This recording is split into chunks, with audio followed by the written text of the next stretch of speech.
Hi friends, welcome back to our channel. So ఇవాళ వీడియోలో మనం NPCIL నుంచి వచ్చిన నోటిఫికేషన్ అయితే డిస్కస్ చేద్దాము. సో వీడియోలోకి వెళ్ళే ముందు ఇంకా మన ఛానల్ ఎవరైనా ఫస్ట్ టైం చూసినట్లయితే కనుక సబ్స్క్రైబ్ అయితే చేసుకోండి. సో ఫ్రెండ్స్, వీడియోలోకి వెళ్ళిపోదాం. సో మనకి NPCIL nuclear power corporation of India limited నుంచి నోటిఫికేషన్ అయితే రిలీజ్ చేశారు. సో ఈ నోటిఫికేషన్ గురించి అయితే డిస్కస్ చేద్దాం. సో ఇక్కడ చూసుకుంటే మనకి కేటగిరీ వైజ్ వేకెన్సీస్ అయితే ఉన్నాయి. సో మనకి కేటగిరీ వైజ్ అన్రిజర్వ్డ్లో టోటల్గా 157 పోస్టులు అయితే ఉన్నాయి. ఈడబ్ల్యూఎస్లో 39 అండ్ SC 59 అండ్ STలో 30 ఉన్నాయి. సో నెక్స్ట్ టోటల్గా మనకి 392 వేకెన్సీస్ అండ్ బ్యాక్లాగ్ వేకెన్సీస్ 8 కలుపుకుని టోటల్గా అయితే మనకి 400 వేకెన్సీస్ అయితే ఉన్నాయి. సో ఫ్రెండ్స్, ఈ నోటిఫికేషన్ గురించి ఇంపార్టెంట్ డేట్స్ అయితే చూద్దాం. సో ఆల్రెడీ అప్లికేషన్స్ అయితే మనకి ఓపెన్ అయిపోయినాయి. సో అప్లై చేసుకోవచ్చు. So last date for the submission of application వచ్చి మనకి 30th ఏప్రిల్ 2025 వరకు టైం అయితే ఉంది. సో ఎవరైతే అప్లై చేస్తారో వాళ్ళు 500 ఫీ అయితే పే చేయాల్సి అయితే ఉంటుంది. So male candidates general, EWS and OBC కేటగిరీకి సంబంధించిన వాళ్ళైతే 500 రూపీస్ పేమెంట్ అయితే చేయాల్సి అయితే ఉంటుంది.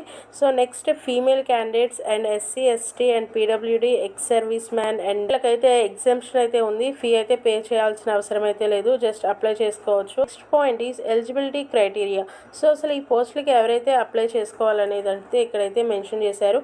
So BE, BTech, BSc engineering or 5 years integrated MTech course with 60% marks ఎవరైతే కంప్లీట్ చేస్తారో వాళ్ళందరూ అయితే అప్లై అయితే చేసుకోవచ్చు. సెకండ్ పాయింట్ వచ్చేసరికి ఫ్రెండ్స్, ఇక్కడ valid gate score last 3 years అంటే 2023 నుంచి 2025 లోపు ఈ లాస్ట్ 3 yearsలో గేట్ ఎగ్జామ్ ఎవరైతే రాస్తారో వాళ్ళకి గేట్ స్కోర్ అయితే ఉండాలి. సో ఏ డిసిప్లిన్లో అయితే వాళ్ళైతే కంప్లీట్ చేస్తారో బీటెక్ డిగ్రీ అనేది, సో సేమ్ డిసిప్లిన్లో అయితే వాళ్ళు గేట్ స్కోర్కి అయితే ఉండాలి. సో నెక్స్ట్ థర్డ్ పాయింట్ వచ్చి ఇక్కడ చూసుకుంటే మీరు engineering degree allowed for each disciplines అంటే ఇక్కడ మనకి ఏమేమి డిసిప్లైన్స్లో అలౌ చేస్తారు అనేది ఇక్కడ ఉంది. So mechanical and chemical and electrical. So mechanical and production అయితే ఉంది. సో నెక్స్ట్ కెమికల్ ఇంజనీరింగ్ డిసిప్లైన్లో కెమికల్ అండ్ ఎలక్ట్రోకెమికల్ ఇంజనీరింగ్ ఉంది. నెక్స్ట్ ఎలక్ట్రికల్ అండ్ ఎలక్ట్రానిక్స్ విభాగాలు అయితే ఉన్నాయి. ఎలక్ట్రానిక్స్లో ఇక్కడ electronics and electrical and electronics and communication, electronics and telecommunication, electronics and controls, electronics and instrumentation, electrical and electronic system engineering. So ఈ particular disciplines ఉన్న వాళ్ళందరూ కూడా అప్లై అయితే చేసుకోవచ్చు. సో నెక్స్ట్ ఇన్స్ట్రుమెంటేషన్లో వచ్చేసరికి మనకి ఈ instrumentation controls, applied electronics and instrumentation engineering and electronics and instrumentation వీల్ క్యాండిడేట్స్ కూడా అయితే కనుక అప్లై అయితే చేసుకోవచ్చు. So friends, next thing is age limit విషయానికి వస్తే యాజ్ ఆన్ 30th ఏప్రిల్ 2025కి వచ్చేసరికి so general and EWS category వాళ్ళకైతే అప్ టు 18 నుంచి 26 years ఏజ్ వాళ్ళ వరకు అప్లై అయితే చేసుకోవచ్చు. సో నెక్స్ట్ ఓబీసీ వాళ్ళకైతే 3 years ఏజ్ రిలాక్సేషన్ అయితే ఉంది. సో అప్ టు 29 years వరకు అయితే అప్లై చేయొచ్చు. సో నెక్స్ట్ SC, ST వాళ్ళకి 5 years ఏజ్ రిలాక్సేషన్ ఉంది. సో 18 నుంచి 31 years ఏజ్ ఉన్న SC, ST క్యాండిడేట్స్ ఎవరైనా సరే ఈ పోస్టులకి అయితే అప్లై అయితే చేసుకోవచ్చు. సో ఫ్రెండ్స్, ఇక్కడ ఈ పోస్టులకి ఎవరైతే సెలెక్ట్ అవుతారో వాళ్ళకైతే ట్రైనింగ్ అయితే ఉంటుంది. సో ఇక్కడ మెన్షన్ చేశారు. సో 1 year ఓరియంటేషన్ ట్రైనింగ్ అయితే ఉంటుంది. సో ఫ్రెండ్స్, నెక్స్ట్ పాయింట్ వచ్చేసరికి ప్లేస్మెంట్స్. సో ట్రైనింగ్ అనేది ఉంటుందని చెప్పాం కదా. సో ట్రైనింగ్లో ఎవరైతే సక్సెస్ఫుల్గా కంప్లీట్ చేస్తారో సో వాళ్ళకి పోస్టింగ్ అయితే ఉంటుంది. So any DIE establishment in any location in the India or అబ్రాడ్లో కూడా so based upon the organisation రిక్వైర్మెంట్ని బేస్ చేసుకుని పోస్టింగ్ అయితే ఇవ్వడం అయితే జరుగుతుంది. ఇక్కడ వచ్చేసరికి స్టైఫండ్ చూసుకుంటే మనకి ట్రైనింగ్ పీరియడ్లో 74,000 మంత్లీ స్టైఫండ్ అయితే ప్రొవైడ్ చేస్తారు. So next one time book allowance అని చెప్పేసి మనకి 30,000 అయితే ప్రొవైడ్ చేయడం అయితే జరుగుతుంది. So next lodging and boarding అంటే అకామిడేషన్ కూడా మనకి ట్రైనింగ్ పీరియడ్లో అయితే NPCIL వాళ్ళైతే ప్రొవైడ్ చేయడం అయితే జరుగుతుంది. సో ఫ్రెండ్స్, పే స్కేల్ చూసుకుంటే ఎవరైతే సక్సెస్ఫుల్గా ట్రైనింగ్ అయితే కంప్లీట్ చేస్తారు ఎగ్జిక్యూటివ్ ట్రైనీగా. సో వాళ్ళని ఇక్కడ appointment scientific officer in group ఏలో అయితే అపాయింట్మెంట్ చేయడం అయితే జరుగుతుంది. సో ఇవన్నీ కూడా సైంటిఫిక్ ఆఫీసర్ గ్రేడ్ సి పోస్టులు అనమాట.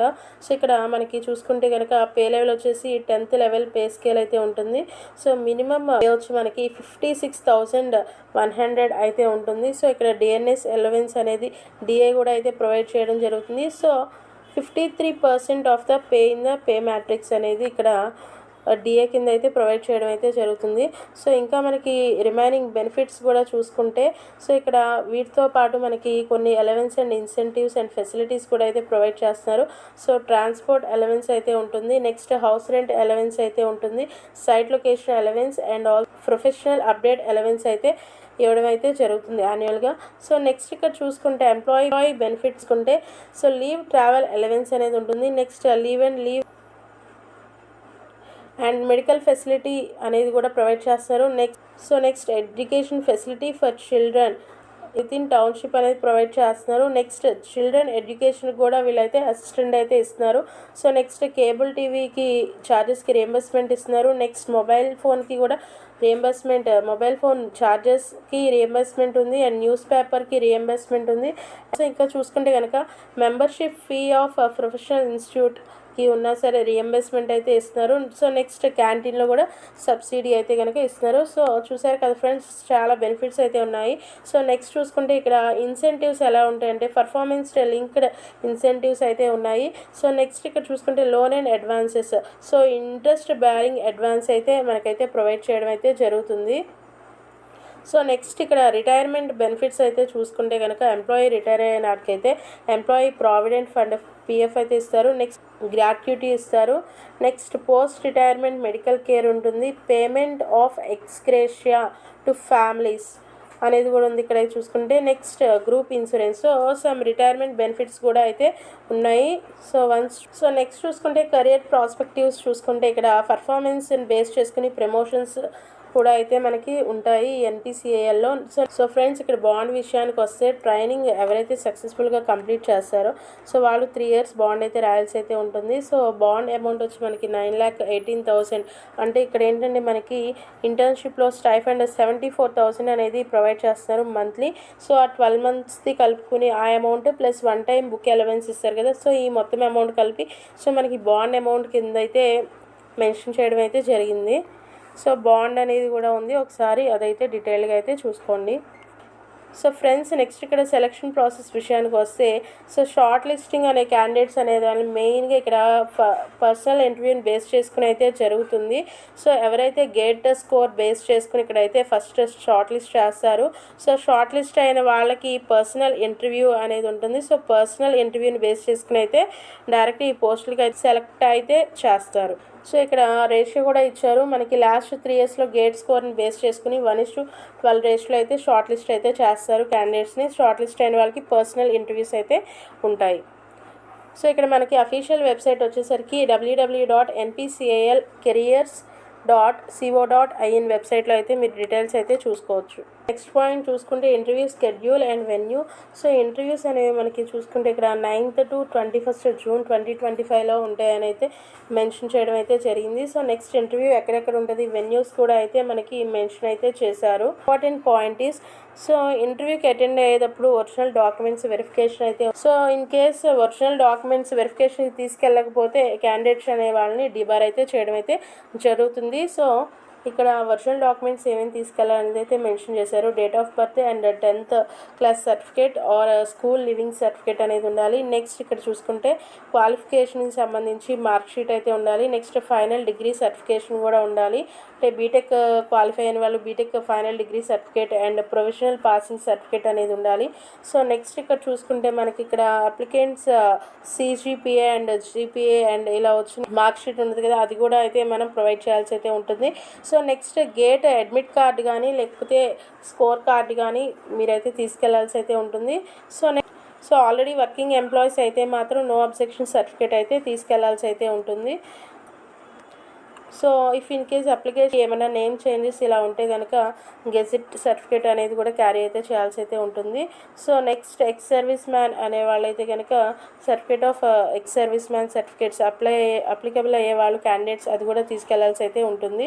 సో ఈ candidates caste and category certificate, so ఇవన్నీ కూడా మనకి ఒరిజినల్ సర్టిఫికేట్స్ అయితే తీసుకెళ్లాల్సి అయితే ఉంటుంది. ఎట్ ద టైమ్ ఆఫ్ ఇంటర్వ్యూకి వెళ్ళేటప్పుడు ఈ ఒరిజినల్ సర్టిఫికేట్స్ అన్ని తీసుకెళ్ళాలి, ఎందుకంటే వెరిఫికేషన్ పర్పస్. ఎవరైతే ఇంటర్వ్యూకి అటెండ్ అయ్యేటప్పుడు ఒరిజినల్ సర్టిఫికేట్స్ తీసుకెళ్లకుండా అటెండ్ అవుతారో వాళ్ళైతే డీబార్ అయితే చేస్తారు.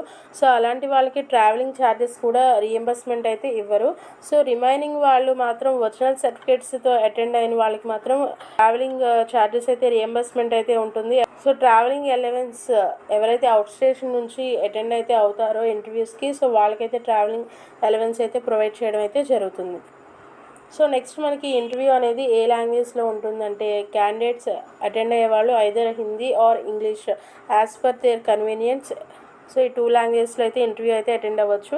సో నెక్స్ట్ ఇక్కడ ఇంటర్వ్యూలో సెలెక్ట్ అయిన క్యాండిడేట్స్కి ఇక్కడ మనకి ట్రైనింగ్షిప్ అనేది అయితే ప్రొవైడ్ చేస్తారు. సక్సెస్ఫుల్గా ట్రైనింగ్ కంప్లీట్ అయిన వాళ్ళకి సైంటిఫిక్ ఆఫీస్ ఇవ్వడం అయితే జరుగుతుంది.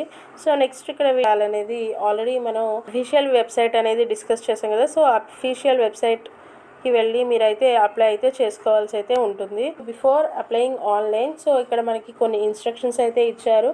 సో ఇన్స్ట్రక్షన్స్ అయితే కంప్లీట్గా గో త్రూ అయిన తర్వాత మాత్రం అప్లికేషన్ అయితే అప్లై చేయండి, ఆన్లైన్లో అయితే అప్లై చేయండి. సో ఫ్రెండ్స్ ఇక్కడ మనకి valid mail ID and photos ఇవన్నీ సో దగ్గర పెట్టుకుని సో అప్లికేషన్ అయితే సబ్మిట్ చేసుకోండి. మెయిన్గా మనకి అప్లికేషన్ సబ్మిట్ చేసేటప్పుడు ఏమేమి డాక్యుమెంట్స్ రిక్వైర్ అవుతాయో అవి కూడా ఇక్కడైతే మెన్షన్ చేయడం జరిగింది. Education qualification, next PG qualification, work experience ఉంటే అవి, and personal details, and city of preference for interview, and indicate choice for reactor stream, and photo and signature upload అయితే చేయాల్సి ఉంది. నెక్స్ట్ అయితే సబ్మిట్ అయితే చేయాల్సి ఉంటుంది. సో క్యాండిడేట్స్ అనేవాళ్ళు ఆన్లైన్లో మాత్రమే అప్లై అయితే చేసుకోవాల్సి అయితే ఉంటుంది. సో పాస్వర్డ్ అనేది అయితే నోట్ చేసుకోండి, సో ఫ్యూచర్ రిఫరెన్స్ కోసం.